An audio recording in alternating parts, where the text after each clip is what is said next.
Hello friends, I welcome you to part 3 of this module, जिसमें हम blockchain और कैसे वो एक पब्लिक डिस्ट्रीब्यूटेड और डिसेंट्रलाइज लेजर है वो देखेंगे। My name is Kovid Verma. This series is brought to you by me. Okay, आज के डिलीवरेबल्स क्या हैं भाई? हम ब्लॉकचेन का कंसेप्ट है उसे डिस्कस करेंगे, और उस कंसेप्ट को डिस्कस करते करते अलग अलग जार्गन्स के बारे में जानेंगे। लेजर क्या होता है, लेजर का पब्लिक होता है, डिस्ट्रीब्यूटेड होता है और डिसेंट्रलाइज्ड होता है। हम ये भी जानेंगे कि ब्लॉक किसे कहते हैं।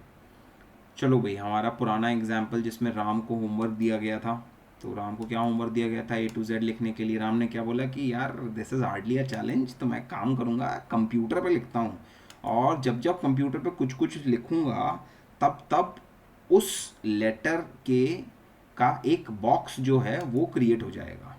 उस बॉक्स में क्या रहेगा? उस लेटर के कैरेक्टरिस्टिक्स रहेंगे। फॉर एग्जाम्पल, वो लेटर कौन सा है? ए।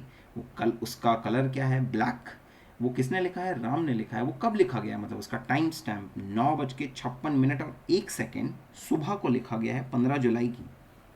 तो ऐसे ही 26 पीसेस ऑफ डेटा और 26 बॉक्सेस क्रिएट हो जाएंगे, तो डेटा और उसके कैरेक्टरिस्टिक्स बन जाएंगे। चलिए भाई, अब हमने जैसा कि पुराने लेक्चर में देखा था कि कैसे डेटा और उसके कैरेक्टरिस्टिक्स के बेसिस पे एक हैश कैलकुलेट किया जाता है।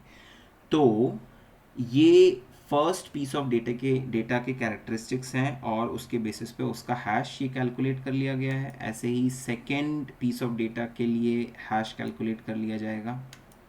ओके, अब बेहतर रहेगा कि हम बॉक्स को ब्लॉक बोलें, क्योंकि ब्लॉक ज़्यादा टेक्निकल वर्ड है, और ब्लॉकचेन टेक्नोलॉजी में ब्लॉक जो है वो ज़्यादा यूज़ किया जाएगा रादर देन बॉक्स। ओके, तो ये फर्स्ट ब्लॉक हो गया और ये उसके कैरेक्टरिस्टिक्स हो गए। दिस इज़ ब्लॉक नंबर 1, और उसके बेसिस पे जो उसका हैश निकाला गया that would be hash for block number 1। First block जो रहता है उसको हम जेनेसिस ब्लॉक कहते हैं। Genesis block, why genesis? क्योंकि यहीं से जेनेसिस हो रहा है ब्लॉकचेन का। ठीक है, this is a genesis block. Okay, तो यहाँ पे अगर आप देखो इस वाली स्लाइड में देखो, तो जो हैश कैलकुलेट हो रहा है वो बेसिकली किस पे डिपेंड कर रहा है? वो इस पूरे डेटा पे डिपेंड कर रहा है। जो कैरेक्टरिस्टिक्स जो भी ब्लॉक में लिखा हुआ है उस पर डिपेंड कर रहा है ये हैश। ठीक है, तो यहाँ पे हम बोल सकते हैं कि hash of a block is dependent on the characteristics of the piece of data it exhibits. Piece of data, ये वाला ब्लॉक जो है वो कौन सा पीस ऑफ डेटा एग्जिबिट कर रहा है? A is the piece of data, और उसके उसके जितने भी कैरेक्टरिस्टिक्स हैं वो एग्जिबिट कर रहा है। इसके हिसाब से हैश कैलकुलेट किया है। मतलब अगर हम कैरेक्टरिस्टिक्स में चेंजेस लेके आए तो हैश में भी चेंज आ जाएगा। चलो एक काम करते हैं, कुछ चेंजेस लेके आते हैं। देखो, ये मैंने सेकंड ब्लॉक के कैरेक्टरिस्टिक्स लिए हैं। Letter B, colour black, written by Ram, writing time या टाइम स्टैम्प। इसका हैश ऑब्वियसली ये है। अब मैं क्या करता हूँ कि सेकंड ब्लॉक में एक नया कैरेक्टरिस्टिक ऐड कर दे रहा हूँ। अच्छा, और ये कैरेक्टरिस्टिक कुछ और नहीं, क्या है? ये hash of the first block है। मैं hash of the first block को ऐड कर देता हूँ। अब इन सब के बेसिस पे क्या हैश वैल्यू आएगी? ये जनाब आप देख सकते हैं कि ये दोनों हैश वैल्यूज़ डिफरेंट हैं। ये डिफरेंट क्यों हैं? क्योंकि यहाँ पे इस ब्लॉक में मैंने एक नया कैरेक्टरिस्टिक ऐड कर दिया है, इसके कारण एक नया हैश वैल्यू आ गया है। ठीक है, अगर हम फर्स्ट ब्लॉक की बात करें तो प्रीवियस ब्लॉक का तो कोई हैश है नहीं, क्योंकि प्रीवियस ब्लॉक ही नहीं है। इसीलिए इसका हैश एकदम वही रहता है जो हमने पहले डिस्कस किया था। तो जेनेसिस ब्लॉक का हैश जो है वो प्रीवियस ब्लॉक के हैश पे डिपेंड नहीं करता, क्योंकि प्रीवियस ब्लॉक ही नहीं होता भाई। जेनेसिस ब्लॉक इसीलिए कहा जाता है क्योंकि वो पहला ब्लॉक है।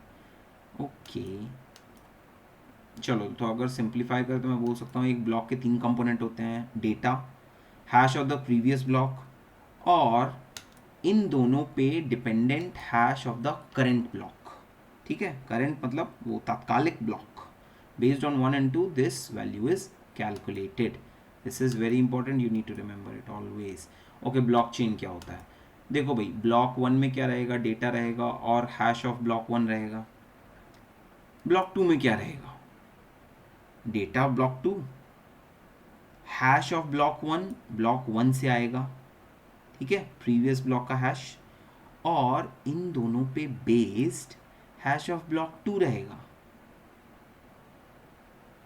ब्लॉक 3 में क्या रहेगा, डेटा ऑफ ब्लॉक 3, फिर hash of block 2 previous block का हैश आ जाएगा, और इन दोनों पे based hash of block 3 calculate किया जाएगा। This would go on and on. आप यहाँ पे देखो, अगर मैं हैश ऑफ ब्लॉक 2 की बात करूँ तो हैश ऑफ ब्लॉक 2 की वैल्यू डिपेंड कर रही है हैश ऑफ ब्लॉक 1 पे। मतलब आप देख रहे हो कि hash of block 2 is in a way digitally linked to hash of block 1. Likewise for hash of block 3, which is digitally linked to hash of block 2. And because hash of block 2 is linked to hash of block 1, so hash of block 3 is linked to both hash of block 2 and hash of block 1. आप देख रहे हो कितना this is a well thought out integration of blocks. Okay, इस series of blocks को which is linked sequentially through hashes is known as a block chain. Okay, this is very very important. तो अब अगर मैं block 1 के data में change लेके आऊं तो क्या होगा, क्या होगा भाई, गेस करो। ब्लॉक 1 के हैश में चेंज आएगा सबसे पहले तो, क्योंकि ब्लॉक 1 के डेटा में अगर आप चेंज लेके आ रहे हो तो उस पे डिपेंडेंट जो उसका हैश है, उससे डिराइव जो उसका हैश है उस पर चेंज आएगा। अब ब्लॉक 1 के हैश पे अगर चेंज आया तो ब्लॉक 2 के भी हैश पे चेंज आएगा। ठीक है, ब्लॉक 2 के हैश पे अगर चेंज आया तो ब्लॉक 3 के भी हैश पे चेंज आएगा, और ऐसे करते करते पूरी ब्लॉक चेन में चेंजेस आ जाएंगे। आप देख रहे हो एक भी मैनिपुलेशन हुआ तो उसके कारण आने वाली पूरी की पूरी ब्लॉकचेन जो है वो बिगड़ जाएगी। चलो इसको ना एक अच्छे एग्जाम्पल से यहाँ पे समझते हैं।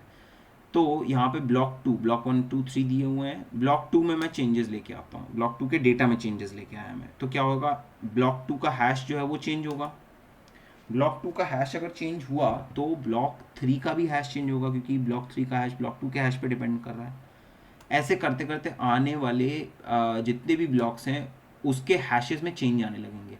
अच्छा, पहला ब्लॉक जिसके हैश में चेंज आया वो कौन सा था, हैश ऑफ ब्लॉक 2। तो कंप्यूटर जैसे ही कंप्यूटर को पता लगेगा कि भाई किस ब्लॉक के हैश में कौन सा वो पहला ब्लॉक था जिसके हैश में चेंज आया, तो भैया ब्लॉक नंबर 2, तो वो समझ जाएगा कि किसी ने ब्लॉक 2 के डेटा में छेड़खानी करी है। तो आप देख रहे हो कितना आसान हो गया है कंप्यूटर के लिए समझना कि किस ब्लॉक के डेटा में मैनिपुलेशन हुआ है। आप इसको ऐसे समझो, अगर एक लेक है और वहाँ का पानी स्टिल है, एकदम ठहरा हुआ है, और वहाँ पे मैं पत्थर फेंकूँ। अच्छा, और आप ना मेरे साथ में खड़े हुए हो, लेकिन आप ये देख नहीं पाए कि मैंने पत्थर कहाँ पे फेंका, लेकिन चूंकि आप रिपल्स देख पा रहे हो, रिपल्स तो आप देख पाओगे, तो आप ये अंदाज़ा लगा सकते हो कि यार पत्थर कहाँ पे फेंका गया होगा। जो ब्लॉकचेन में हो रहा है that is basically a ripple, manipulation की रिपल्स हो रही हैं। तो कंप्यूटर जो है वो रिपल्स देख के आइडेंटिफाई कर पाता है कि एग्जैक्टली चेंज कहाँ पे हो रहा है। डेटा टैम्पर ब्लॉकचेन में करना मुश्किल ही नहीं, नामुमकिन है। इससे हमारा थर्ड ऑब्जेक्टिव, जो कि हमने पार्ट 0 में डिस्कस किया था कि रिकॉर्डेड डेटा इज इम्यूटेबल या नॉन चेंजेबल, ये थर्ड ऑब्जेक्टिव हमने डिस्कस किया था। तो ये जो ऑब्जेक्टिव है वो अकम्प्लिश हो पा रहा है thanks to blockchain technology. Okay, तो दिस इज द ब्लॉकचेन। आप यहाँ पे क्या, कितने ब्लॉक्स हैं, 12 ब्लॉक्स हैं। अब इन हर ब्लॉक में देखो कुछ ना कुछ इन्फॉर्मेशन है, तो हम ये इन्फॉर्मेशन को एक जगह पे मेंटेन करेंगे। तो जिस भी जगह पे हम इसे लिखते हैं, सारी की सारी इन्फॉर्मेशन को मेंटेन करते हैं, उसे हम क्या बोलते हैं, एक लेजर बोलते हैं। ठीक है, और वो लेजर ऑब्वियसली वो कंप्यूटर में, सॉफ्टवेयर में ही वो लेजर होता है, उसमें सारी की सारी इन्फॉर्मेशन जो है हम लिखते हैं। आप कॉमर्स वाले स्टूडेंट्स जो है वो ये चीज़ आराम से समझ सकते हैं कि भाई लेजर क्या होता है। ठीक है, ओके। लेजर में बेसिकली ट्रांजैक्शंस की इंफॉर्मेशन होती है। तो यहाँ पे भी हर ब्लॉक में जो डेटा हुआ है उसको ट्रांजैक्शन बोला गया है। तो हर ट्रांजैक्शन की इंफॉर्मेशन है हमारे पास इस लेजर में। अच्छा, अब again back to our example, Ram ने होमवर्क किया, A to Z लिखा। अब वो होमवर्क किसने दिया था, आमिर खान, उसके टीचर ने दिया था। अब राम के पापा ने बोला कि भैया मैं भी इसका होमवर्क देखूंगा। उसकी माँ ने भी बोला कि हाँ मैं भी देखना चाहूँगी, और उसके प्रिंसिपल ने भी बोला कि I will also have to see his homework, how has he performed after all, is he a great student और अ गुड स्टूडेंट। ओके, तो राम, बेचारा राम अपना होमवर्क करता है, और उसका होमवर्क कौन कौन देखना चाहता है? आमिर खान, बोमन ईरानी, उसकी माँ और उसका पापा। तो यहाँ पे हमारे पास कितने 5 पार्टिसिपेंट्स हो गए इस नेटवर्क में? 5 पार्टिसिपेंट्स, जिसको मैं 5 पीयर्स भी बोल सकता हूँ या 5 नोड्स भी बोल सकता हूँ। इस नेटवर्क में हमारे पास 5 पीयर्स या 5 नोड्स हैं। तो मैं क्या करूँगा, ये लेजर लूँगा, इस लेजर में वो सारे के सारे ब्लॉक्स की इंफॉर्मेशन रहेगी। 26 लेटर्स तो 26 ब्लॉक्स रहेंगे, ठीक है। तो वो सारे के सारे ब्लॉक्स की इंफॉर्मेशन जो है वो किस किस के पास चली जाएगी? 5 के पास चली जाएगी। आप देख रहे हो कि ये लेजर जो है ना, this is distributed among these 5 participant, these 5 peers, ठीक है। इसीलिए इसे हम डिस्ट्रीब्यूटेड पब्लिक लेजर कहते हैं, ठीक। इसे पब्लिक क्यों बोलते हैं ये मैं बाद में बताऊंगा, लेकिन ये डिस्ट्रीब्यूटेड क्यों होता है ये तो समझ में आ गया। चलिए आगे बढ़ते हैं। Again this is very important. तो again this is our blockchain. अब इस ब्लॉकचेन में अगर मैं एक नया ब्लॉक ऐड करना चाहूँ, मतलब 13th ब्लॉक ऐड करना चाहूँ, तो मुझे क्या करना पड़ेगा जी? मेरे को सबकी रजामंदी लेनी पड़ेगी, सारे के सारे जो पीयर्स और नोड्स हैं, जो पार्टिसिपेंट्स हैं, उनकी रजामंदी लेनी पड़ेगी, उनका कंसेंसस, उनका अग्रीमेंट लेना पड़ेगा। अब इन कंसेंसस की कंडीशन क्या होती है, कब ये लोग अपना कंसेंसस दे देंगे, ये हम जानेंगे नेक्स्ट लेक्चर में। इस लेक्चर को ख़त्म करने से पहले मैं चाहता हूँ कि आप इस वीडियो को पॉज करें और पूरा का पूरा ये रीडिंग कॉम्प्रिहेंशन ऐसे अच्छे से पढ़ लें। अगर कुछ समझ में ना आया हो तो दोबारा से वीडियो जाके देख लें। Whatever we have discussed is there in this slide. Okay, next lecture में हम डिस्कस करेंगे एक रियल लाइफ प्रॉब्लम, और ये देखेंगे कि ब्लॉकचेन टेक्नोलॉजी की हेल्प से हम कैसे उस रियल लाइफ प्रॉब्लम को सॉल्व कर सकते हैं।